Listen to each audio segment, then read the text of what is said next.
Oke, baik. Hari ini tema kita adalah dipanggil untuk bertindak bersama, bukan sendirian. Amin. Kita enggak sendirian.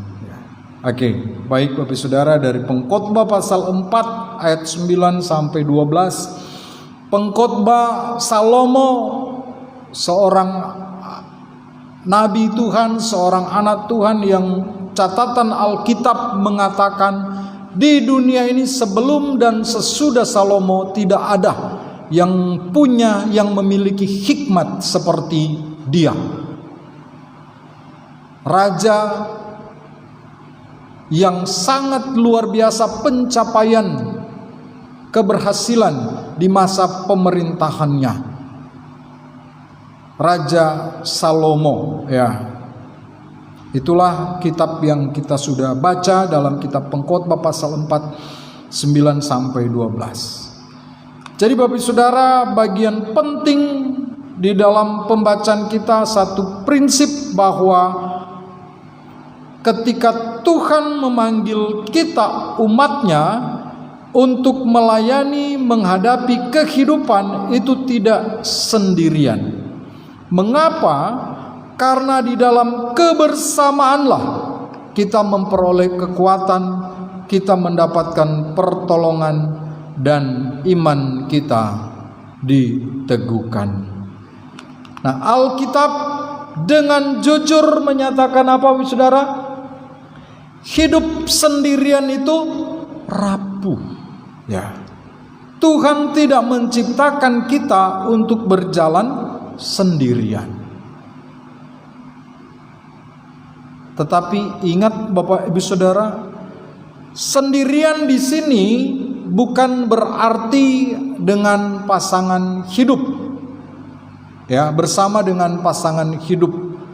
Nah, saya sudah beberapa kali sampaikan salah satu ayat favorit ketika orang menghimbau, mengajak atau menjadikan dasar untuk pernikahan adalah Kejadian pasal 2, ketika Tuhan menciptakan manusia dan Tuhan bilang apa?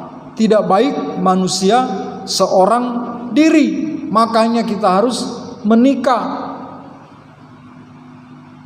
Itu katanya, tetapi saya katakan itu tidak demikian. Kenapa? Karena konteks kitab Kejadian pasal 2 ketika Tuhan mengatakan tidak baik manusia seorang diri, pada masa itu manusia berapa banyak orang? Hanya seorang diri saja, hanya Adam. Dan kalau kita membaca teks tersebut, setelah Tuhan bilang tidak baik manusia seorang diri, apa yang dilakukan oleh Tuhan? Tuhan menciptakan apa? Hawa atau binatang-binatang? Binatang-binatang dulu. Setelah binatang-binatang diciptakan, manusia memberikan nama kepada semua binatang. Dan di bagian akhir setelah diberikan nama, Adam, firman Tuhan berkata, dari semua binatang yang diberikan nama, dia tidak mendapatkan teman yang sepadan dengan dia. Baru setelah itulah diciptakan apa? Hawa. Ketika Hawa diciptakan, Adam berkata, inilah dia, tulang dari tulangku. Ini kalau di Sumatera hati-hati ya.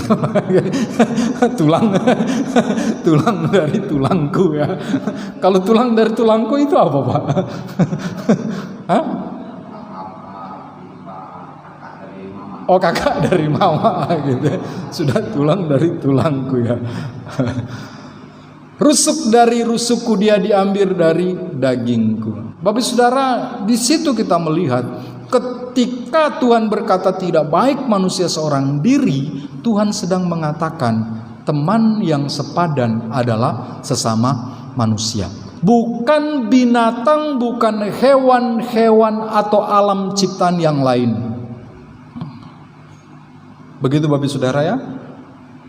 Kenapa saya berulang kali menegaskan ini? Ini bukan dasar utama tentang orang masuk di dalam pernikahan. Karena Matius pasal 19, ketika Tuhan Yesus ditanya oleh orang Farisi dan mengajar kepada para murid, dia berkata, ternyata di dunia ini memang ada orang yang tidak bisa menikah. Kenapa? Kalau dalam Matius pasal 19 dia berkata apa? Karena dia lahir demikian dari rahim ibunya. Yang kedua apa? Karena dia dibuat demikian oleh orang lain. Kalau lahir dari ibunya, mungkin ada yang lahir bawaan cacat, nggak bisa nikah, ya, nggak bisa kemudian masuk ke rumah tangga. Atau yang kedua, dibuat oleh orang lain demikian. Ada yang mungkin mengalami kekecewaan dalam kehidupan hubungan mereka. Atau yang paling tragis, di zaman kerajaan-kerajaan ada orang laki-laki yang melayani di kerajaan di istana harus dikebiri. Jadi mereka tidak bisa menikah, berumah tangga. Atau yang terakhir di dalam catatan Matius pasal 19, kata Yesus, ada orang yang memang tidak menikah, sengaja membuat diri mereka demikian. Untuk apa? Untuk kerajaan Allah. Nah, itu yang kita tahu yang digunakan oleh para pastor atau suster. Mereka tidak menikah untuk apa? Untuk memberitakan kerajaan Allah. Mereka hidup selibat sepenuhnya untuk hal tersebut. Ya, jadi itu Bapak Saudara ya. Jadi sekali lagi jangan dijadikan ayat Kejadian pasal 2 tadi bahwa tidak baik manusia seorang diri itu berbicara tentang pasangan hidup. Tidak. Itu berbicara tentang komunitas. Ya, komunitas yang sesungguhnya adalah sesama manusia, dan bagi kita sesama orang percaya. Ya. Mengapa Alkitab mengatakan kalau hidup sendiri itu rapuh? Mengapa Tuhan tidak menciptakan kita berjalan sendirian? Kayak enak kalau sendirian, enggak perlu diskusi, enggak perlu beda pendapat. Kalau sendirian kan sepertinya begitu, tapi ternyata tidak. Karena ketika kita tidak sendirian, ketika kita bersama-sama, itu akan membawa hasil yang lebih baik. Makanya ayat 9 dia berkata apa? Berdua lebih baik daripada seorang diri, karena menerima upah yang baik dalam jeripaya mereka. Nah, dalam bahasa aslinya, bahasa Ibraninya itu berarti baik, bernilai, dan bermanfaat.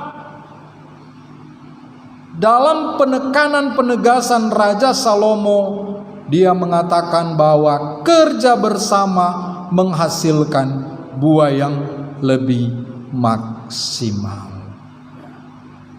Tetapi ingat Bapak Ibu Saudara, bekerja bersama bisa jadi bersama bekerja.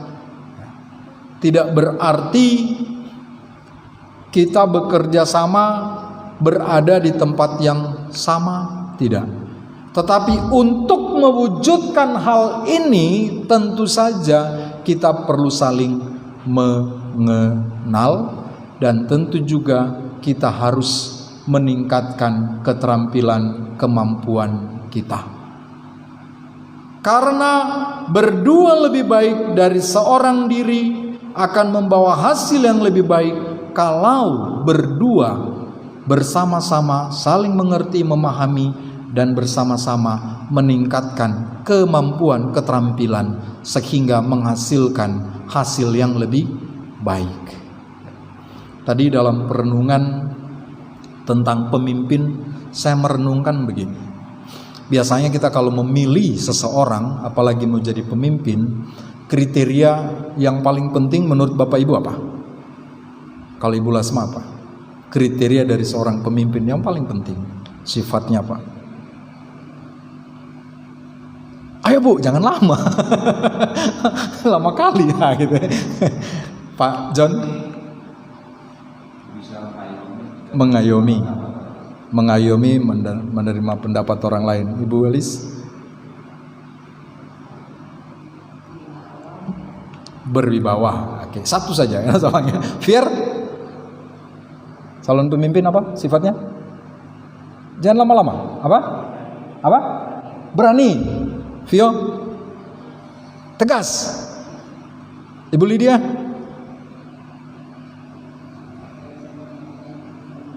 meyakinkan diri pengikutnya. Lasma yang sana ya, bukan ini. Lasma, percaya diri. Ibu Hotma, apa? Ramah. Oke, ramah. Farli, apa? Lama kali kok deh. Ibu Lasma apa tadi? Bisa memimpin. Cara pemimpin harus bisa memimpin. Saya Bapak Saudara semua pasti benar lah ya dengan kapasitasnya. Tapi tentunya tidak hanya berdiri sendiri, tidak hanya satu bagian. Kalau saya berpikir tadi jujur, tapi setelah itu saya pikir, apa seorang pemimpin yang jujur cukup? Dia memang jujur, tetapi tidak punya keahlian. Semua yang dilakukan bisa salah, kerja nggak benar, tapi dia jujur. Bisa nggak? Pasti nggak bisa. Pokoknya itu nggak bisa berdiri sendiri, sifatnya nggak bisa berdiri sendiri. Pak Anu bilang tadi mengayomi, dia memang mengayomi. Kalau dia tidak punya kemampuan untuk menggerakkan orang ataupun untuk meningkatkan membawa pengikutnya, itu pasti akan sulit. Jadi intinya, ini yang saya renungkan dalam perenungan saya. Itu nggak bisa hanya jujur, hanya bisa mengayomi, hanya berwibawa, hanya percaya diri dan lain sebagainya. Itu harus memiliki satu kesatuan. Nah, bagaimana ini bisa terwujud? Apakah ini bisa ada di dalam satu pribadi? Bisa ya, bisa tidak. Bisa ya, bisa tidak. Tetapi jujur, itu tidak ada pribadi yang kemudian sempurna. Untuk itu apa? Untuk itu diperlukan kebersamaan, saling melengkapi. Ya, saling melengkapi. Pemimpin dia berwibawa, tapi ada orang yang mungkin di sampingnya yang harus menolong dia, yang kemudian bisa mengayomi orang yang lain. Ya, kalau dia tidak bisa, ada orang di sampingnya yang harus beserta dengan dia. Intinya Bapak Ibu Saudara, bersama lebih baik, kita harus bekerja sama. Karena ketika kita bekerja sama, kita pasti akan cenderung melihat apa dari orang yang bekerja sama dengan kita, kelemahannya atau kelebihan. Ya dua itu. Kalau bukan kelemahan yang kita lihat, apa yang kita lihat? Ya kekurangannya. Jadi hanya dua itu Bapak Ibu Saudara. Kalau kita cenderung melihat kelebihannya, terkadang kita merasa down. Kok saya nggak bisa seperti dia sih? Kalau kita cenderung mengedepankan melihat kekurangannya, kok dia seperti itu sih? Jadi Bapak Ibu Saudara harus saling melengkapi satu dengan yang lain. Ya, apa maknanya Bapak Ibu Saudara? Pelayanan bersama itu pasti lebih efektif daripada single fighter. Ya. Daripada solo ministry. Tubuh Kristus itu dirancang dengan banyak anggota. Ada tangan, ada kaki, ada mata, ada kepala. Itulah bagian kepemimpinan. Itulah bagian kebersamaan. Dua menghasilkan lebih baik daripada seorang diri. Makanya prinsipnya adalah Tuhan memberkati kebersamaan, bukan egoisme. Pujian yang sudah Ibu Lasma nyanyikan tadi itu sungguh alangkah indahnya. Ketika orang-orang bersekutu bersama, kesanalah Tuhan memberkati. Tuhan memberkati. Ya. Yang berikutnya bersama itu sungguh indah. Kenapa? Karena ketika ada yang jatuh, maka ada yang menolong. Bersama memberi pertolongan saat jatuh. Ayat 10, karena kalau mereka jatuh, yang seorang mengangkat temannya. Kata jatuh ini dari kata napal yang artinya bisa gagal, bisa juga tersandung, baik secara fisik maupun secara moral. Ya.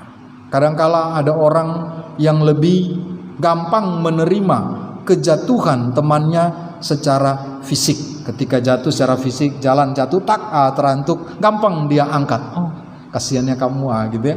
Tapi kalau secara moral gimana? Dia jatuh dalam dosa gimana? Kok kamu bisa-bisanya buat begitu, mulai dikucilkan dan lain sebagainya. Bagian ini Bapak Saudara mengingatkan kita, kejatuhan seseorang teman itu bukan hanya berbicara fisik, tetapi secara moral bahkan rohani. Jadi tolong Bapak Ibu Saudara, kalau ada teman kita yang jatuh secara rohani, tolong bantu untuk angkat dia. Ya. Sudah menjadi rahasia umum sekarang, yang paling sulit diterima oleh seseorang ketika mengalami kejatuhan rohani siapa? Jemaat Tuhan atau pemimpin rohani? Jemaat atau pendeta? Pendeta. Kalau ada pendeta yang jatuh secara rohani, jemaat sudah mulai hiruk pikuk, kacau balau, kesana kemari. Betul? Tapi kalau ada jemaat yang jatuh, apa yang dilakukan oleh pendeta? Berusaha untuk mengayomi, berusaha agar supaya dia dibangkitkan kembali. Kalau pendetanya yang jatuh gimana? Saya berharap Bapak Ibu Saudara, ini bukan doa, tapi kalau saya mengalami kejatuhan, tolong topang saya. Bisa terjadi enggak? Bisa saja. Ya. Kejatuhan rohani, kejatuhan moral itu bisa terjadi dengan siapa saja dan kapan saja, di mana saja. Tidak ada di antara kita yang bisa berkata saya kuat, saya tidak akan jatuh. Tidak. Ya. Hanya bersama dengan Tuhan, di dalam anugerah Tuhan, kita akan dimampukan menjalani hari-hari kehidupan kita. Bapak Saudara mungkin pernah dengar seorang pendeta dulu pelayanannya itu luar biasa. Setiap kali ibadah, setiap kali begini, semua itu jatuh itu. Ya, semua jatuh ya, jatuh itu. Pak Benny Hinn, ya, Benny Hinn. Nah, mungkin pernah dengar ya atau pernah nonton ya. Pelayanannya itu sangat luar biasa. Tapi kemudian didapati dia mengalami kejatuhan. Ya. Siapa yang menolong dia? Bapak Saudara, ini sangat penting. Semakin kita merasa posisi kita semakin tinggi, hati-hati. Terkadang kita akan semakin kesepian. Kenapa? Karena orang-orang yang akan bersama dengan kita itu tidak sembarang orang lagi. Di sanalah kita akan bisa merasa kesepian. Sehingga kalau kita jatuh, hanya sedikit orang yang akan menopang kita. Jadi kita tetap harus membangun hubungan yang baik dengan siapa saja. Ya, ini bagian penting. Ya. Apa maksudnya Bapak Saudara? Kalau bersama itu akan menolong kita ketika kita mengalami kejatuhan. Ini Bapak Saudara. Orang percaya siapa saja bisa jatuh dalam dosa, bisa lemah imannya, atau bahkan bisa putus asa. Tetapi ingatlah, Tuhan menyediakan orang lain sesama saudara seiman sebagai alat pemulihannya. Tuhan mau pakai Bapak Ibu Saudara untuk menjadi alat pemulihan bagi orang lain. Ya. Ketika kita berada di dalam komunitas. Beberapa hari yang lalu saya kedatangan tamu. Kami ngobrol-ngobrol di bawah, itu rencana cuma sebentar, kami akan pergi berkunjung. Tetapi di dalam perkunjungan, dalam kebersamaan kami, tiba-tiba seorang hamba Tuhan, ini semua kami pendeta-pendeta, datang teman yang baru, ngobrol-ngobrol, tiba-tiba dia marah dengan teman yang satu, pendeta yang satu. Agak panas kami di bawah itu. Saya nggak tahu-tahu ini kenapa. Tapi kemudian terungkapkan semua masalahnya. Baru hal yang unik yang saya ingat, teman itu bilang, "Wah, luar biasa Pak, ini tempat ini berarti tempat rekonsiliasi." Ya, kenapa? Karena selama ini dia nggak ungkapkan, tetapi di tempat ini dia bisa ungkapkan itu. Tetapi saya bilang, oh itu baik Pak, terima kasih. Tetapi tolong diselesaikan dulu. Jangan Bapak cuma sampaikan masalah tapi kemudian tidak mau menyelesaikannya. Tapi puji Tuhan setelah itu pertemuan beberapa mata diselesaikan permasalahan tersebut. Bapak saudara, itu yang bagi saya unik ya, bagi saya unik. Kami cuma ngobrol-ngobrol santai, tiba-tiba dia bisa mengungkapkan isi hatinya. Dan kami bersama-sama bisa mencari solusi untuk penyelesaiannya. Jadi seperti itu Bapak saudara, bersama. Saya pikir kalau hanya mereka berdua, wah ini bahaya. Yang terjadi apa?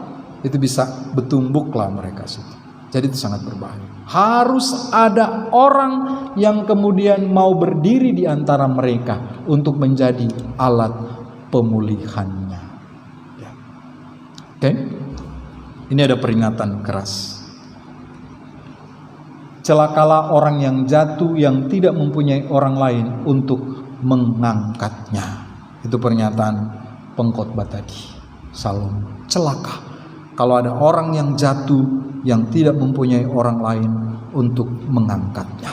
Bapak saudara, firman Tuhan ini bukan kutukan, tetapi kenyataan kalau kita hidup tanpa komunitas.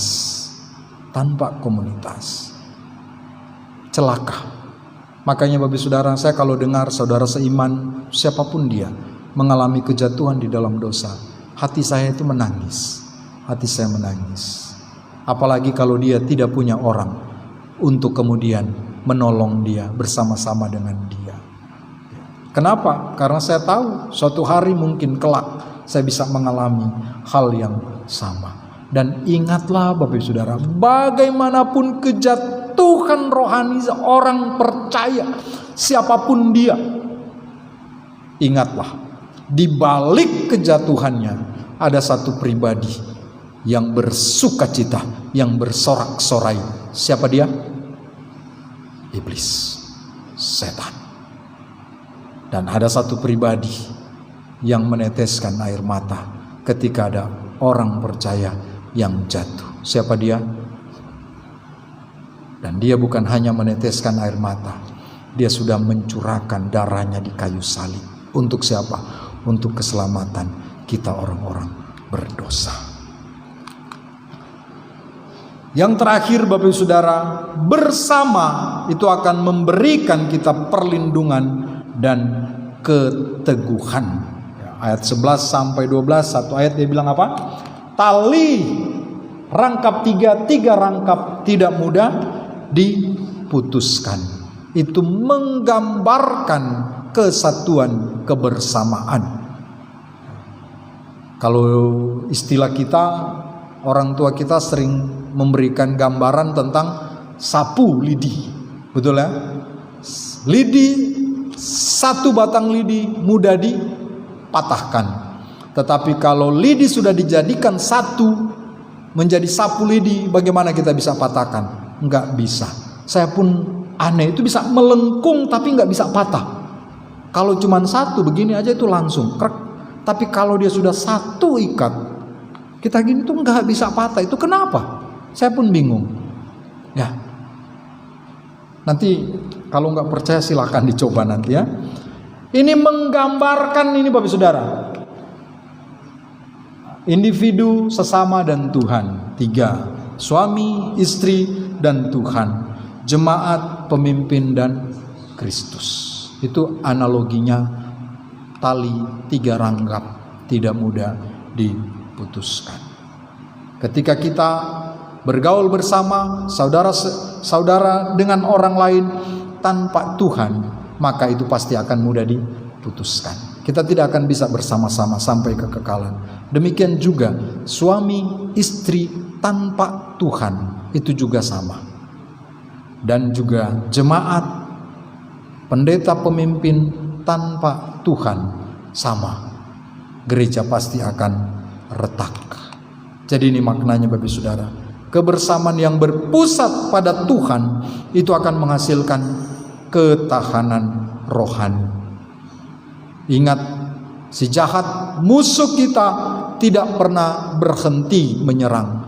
Firman Tuhan berkata, dia seperti singa yang mengaum-ngaum mencari mangsa. Dia mencari siapa yang kemudian lemah untuk diterkamnya. Makanya kita perlu orang lain untuk saling mengingatkan. Dan yang terakhir Bapak Saudara, ingatlah gereja, komunitas kita adalah benteng rohani, bukan sekedar kita datang beribadah. Benteng rohani di mana iman kita dikuatkan, diteguhkan, kita dibekali sehingga kita pulang dari tempat ini, tantangan apapun yang kita alami, kita tahu ada saudara-saudara yang menopang kita di dalam doa. Ada saudara-saudara yang bersedia untuk menolong kita di dalam kelemahan kita. Dan ingat, doa Tuhan Yesus, Yohanes pasal 17, apa? Tuhan berdoa agar supaya mereka menjadi satu. Kita bersyukur dalam anugerah Tuhan kita ada. Untuk itu, seberapa yang kita ada, mari kita hidup di dalam kesatuan, karena Kristus telah mempersatukan kita di dalam anugerahnya. Mari kita berdoa. Bapa, terima kasih, berterima kasih banyak Bapa untuk penyertaan Tuhan. Firman-Mu boleh mengingatkan kami bahwa Engkau menciptakan kami tidak seorang diri. Dan kami bersyukur ada orang-orang di sekitar kami yang bersedia menopang kami, yang bersedia bersama, berjalan bersama dengan kami, sehingga kalau kami mengalami kejatuhan, mereka siap sedia untuk menopang, mengangkat kami. Terima kasih Tuhan. Kalau sampai saat ini Tuhan, mungkin ada di antara kami yang merasa hanya sendirian, Tuhan tolong bukakan mata rohani agar supaya mereka boleh melihat bahwa di sekeliling mereka ada orang-orang yang Tuhan tempatkan untuk menjadi teman yang mau berjalan bersama, yang mau mengangkat mereka di dalam segala kelemahan bahkan kejatuhan mereka. Dan kami bersyukur kami diterima oleh Allah dalam segala keberadaan kami. Dan Yesus ketika naik ke sorga tidak meninggalkan kami sendirian, tetapi memberikan Roh Kudus yang menolong menyertai kami sampai pada kesudahannya. Terima kasih banyak Bapa. Ini doa kami dalam nama Tuhan Yesus Kristus. Amin.